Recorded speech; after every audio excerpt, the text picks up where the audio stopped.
Assalamualaikum warahmatullahi wabarakatuh. Perkenalkan, nama saya Putri Sawalia dari jurusan Pendidikan Ekonomi Stambuk A1A1 19045. Di sini saya akan menjelaskan materi ekonomi makro. Bab 2 tentang pendapatan nasional. Pengertian pendapatan nasional dan arus perputaran ekonomi. Ilmu ekonomi sangat erat kaitannya dengan pengukuran gejala-gejala penting, seperti pengangguran, harga, pendapatan, dan sebagainya. Salah satu konsep pengukuran yang cukup penting dalam ilmu ekonomi, khususnya ekonomi makro yang sering menjadi pusat perhatian dalam mengukur keberhasilan sebuah perekonomian adalah pendapatan nasional. Pendapatan nasional disebut juga pendapatan masyarakat. Pada umumnya digunakan sebagai tolak ukur keberhasilan, kemakmuran, dan kemajuan perekonomian suatu masyarakat. Secara umum, pengertian pendapatan nasional dapat ditinjau dari sudut pandang, yaitu dari sudut pandang produksi, penerimaan, dan konsumsi. Pendapatan nasional ditinjau dari sudut pandang produksi lazim disebut produk nasional atau nasional produk, yaitu jumlah harga pasar atau nilai barang dan jasa yang dihasilkan oleh masyarakat dalam satu kurun waktu tertentu, biasanya 1 tahun. Dalam hal ini, pendapatan nasional merupakan penjumlahan dari hasil kali jumlah barang dan jasa yang dihasilkan oleh masyarakat dalam kurun waktu 1 tahun dengan harga pasar masing-masing.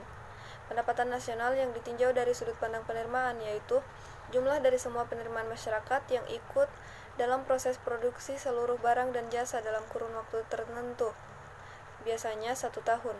Golongan masyarakat yang ikut dalam proses produksi adalah para pemilik faktor, yang terdiri dari pemilik alam penerima sewa, pemilik tenaga kerja, menerima upah atau gaji, pemilik modal menerima bunga, dan pengusaha menerima laba. Golongan masyarakat yang menghasilkan barang dan jasa disebut rumah tangga produksi atau produsen. Selanjutnya, pihak pemasok faktor-faktor produksi disebut rumah tangga konsumen. Dengan adanya dua jenis rumah tangga tersebut, maka terjadi arus perputaran produksi, barang dan jasa, dan arus perputaran uang.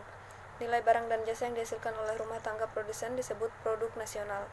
Sedangkan pendapatan yang diterima rumah tangga konsumen disebut sebagai balas jasa atas penyerahan faktor-faktor produksi kepada rumah tangga produsen disebut pendapatan nasional.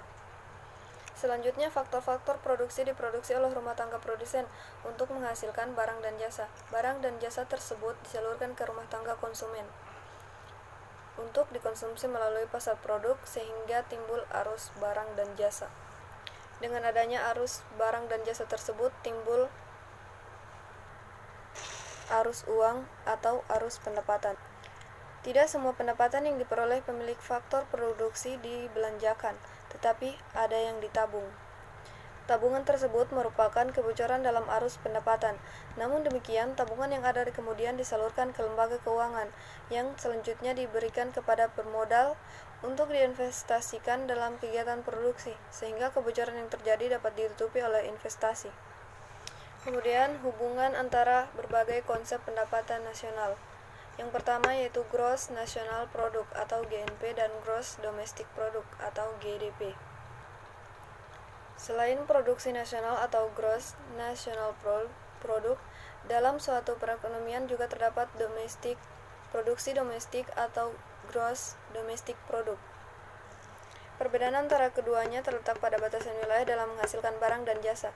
Di dalam GNP yang diperhitungkan adalah seluruh nilai barang dan jasa yang benar-benar merupakan hak masyarakat yang tercatat sebagai warga negara dari suatu negara.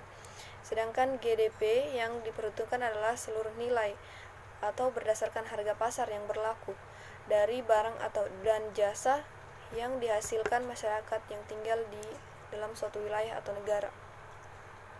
Di dalam GDP masih terdapat unsur hak orang asing atau hasil penanaman modal asing dan belum diperhitungkan hasil penanaman modal di luar negeri. Dengan demikian, GNP adalah nilai GDP ditambah dengan pendapatan neto terhadap luar negeri dan faktor produksi. Bila nilai GNP lebih besar dari GDP, menunjukkan bahwa penghasilan faktor produksi negara tersebut di luar negeri melebihi penghasilan yang diterima faktor produksi asing di negara tersebut. Yang kedua yaitu pengukuran nilai pendapatan nasional. Nilai pendapatan nasional dapat diukur dari 3 sudut pandang, yaitu pendapatan nasional nominal, pendapatan nasional real, dan pendapatan nasional psikis. Pendapatan nasional nominal adalah pendapatan nasional yang diukur dari jumlah suatu barang. Jumlah satuan uang ini merupakan penjumlahan harga pasar dari seluruh produksi, ya, barang dan jasa yang dihasilkan oleh masyarakat atau jumlah uang yang diterima masyarakat, pemilik faktor produksi, baik berupa sewa, upah, harga, bunga, maupun laba. Nilai pendapatan nasional tersebut dihitung berdasarkan harga yang berlaku. Misalnya, bila yang dihitung adalah GNP nominal tahun 2012, menunjukkan nilai barang dan jasa terhadap harga yang berlaku tahun 2012. Bila GNP nominal tahun 2016, maka menunjukkan nilai barang dan jasa berdasarkan harga berlaku tahun 2016. Kemudian, pendapatan nasional real adalah pendapatan nasional yang diukur dari nilai tukar dan daya beli. Penentu tinggi dan rendahnya pendapatan real adalah perkembangan tingkat harga yang tampak pada indeks harga. Bila tingkat harga naik lebih tinggi dari kenaikan pendapatan, maka pendapatan real menurun. Demikian sebaliknya. Jika pendapatan nasional real dihitung berdasarkan harga tetap atau konstan untuk menghitung GNP real, maka GNP nominal harus dideflasikan dengan menggunakan indeks harga, yaitu dengan rumus GNP real sama dengan GNP nominal per indeks harga kali 100%. Kemudian, pendapatan nasional psikis adalah pendapatan nasional yang diukur dari segi kemanfaatan atau utilitas yang diperoleh atau dirasakan oleh masyarakat selama 1 tahun. Selain pengukuran pendapatan nasional sebagaimana dikemukakan di atas, pendapatan nasional dapat pula dibedakan menjadi pendapatan nasional potensial dan pendapatan nasional aktual. Pendapatan nasional potensial adalah tingkat pendapatan nasional yang akan dicapai apabila sumber daya dalam perekonomian digunakan sepenuhnya. Pendapatan nasional aktual adalah pendapatan nasional yang sebenarnya dapat terwujud oleh kegiatan ekonomi pada suatu waktu tertentu. Kemudian, tingkat-tingkat pendapatan nasional. Dalam perhitungan pendapatan nasional terdapat konsep atau istilah yang saling berkaitan. Konsep tersebut adalah produk domestik bruto, produk nasional bruto, produk nasional neto, pendapatan nasional neto, pendapatan perseorangan, dan pendapatan bersih. A. Produk domestik bruto. Seluruh pengeluaran yang dihasilkan oleh rumah tangga, konsumen, perusahaan, pemerintah, dan sektor luar negeri berdasarkan pendekatan ini, maka pendapatan nasional dapat dirumuskan dengan PDB, atau Y sama dengan C tambah I tambah G tambah X kurang M. B. Produk nasional bruto atau PNB.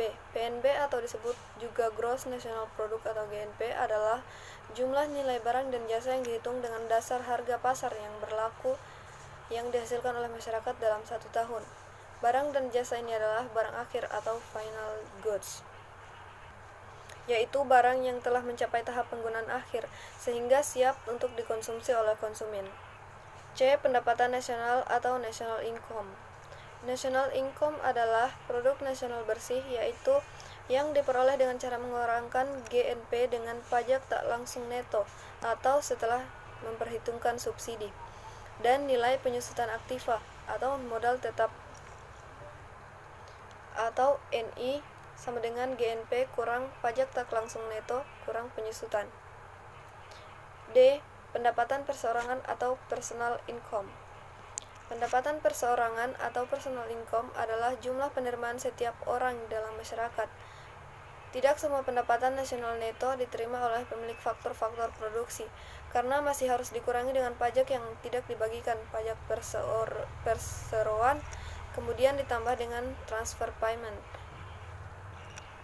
E. Pendapatan bersih disposable income. Pendapatan bersih disebut juga take home pay atau disposable income, adalah pendapatan yang sudah menjadi hak milik masyarakat. Pendapatan ini merupakan pendapatan yang benar-benar sudah siap dibelanjakan oleh masyarakat. Jumlah DI adalah PI dikurangi dengan pajak perseorangan atau pajak langsung. Kemudian, pendekatan perhitungan pendapatan nasional. Untuk menghitung besarnya pendapatan nasional suatu negara dikenal 3 macam pendekatan, yaitu pendekatan pengeluaran, pendekatan penerimaan, dan pendekatan produksi. Kemudian bab 3, Analisis pendapatan nasional untuk perekonomian tertutup dua sektor. A. Perekonomian tertutup dua sektor. Dalam analisis perekonomian tertutup, terbagi lagi menjadi analisis pendapatan nasional dalam perekonomian tertutup dua sektor yang belum menyertakan peran pemerintah, dan analisis pendapatan nasional dalam perekonomian tertutup tiga sektor yang telah menyertakan peran pemerintah. Dalam sistem perekonomian tertutup, dua sektor hanya dikenal dua sektor ekonomi, yaitu sektor rumah tangga konsumen dan sektor rumah tangga perusahaan. Hal ini berarti bahwa pengeluaran masyarakat seluruhnya dalam setiap tahunnya akan terdiri atas pengeluaran konsumsi rumah tangga atau C dan pengeluaran investasi perusahaan atau I. Dengan demikian, pendapatan nasional dapat dirumuskan dengan Y sama dengan C tambah I. Untuk menganalisis pendapatan nasional dalam perekonomian tertutup dua sektor, terdapat 4 variabel ekonomi agregatif yang dianalisis hubungannya satu sama lain. Adapun keempat variabel tersebut adalah pendapatan nasional atau Y, konsumsi atau consumption yang dilambangkan dengan C, tabungan atau saving atau S. Demikian materi yang dapat saya jelaskan, lebih dan kurangnya mohon dimaafkan. Assalamualaikum warahmatullahi wabarakatuh.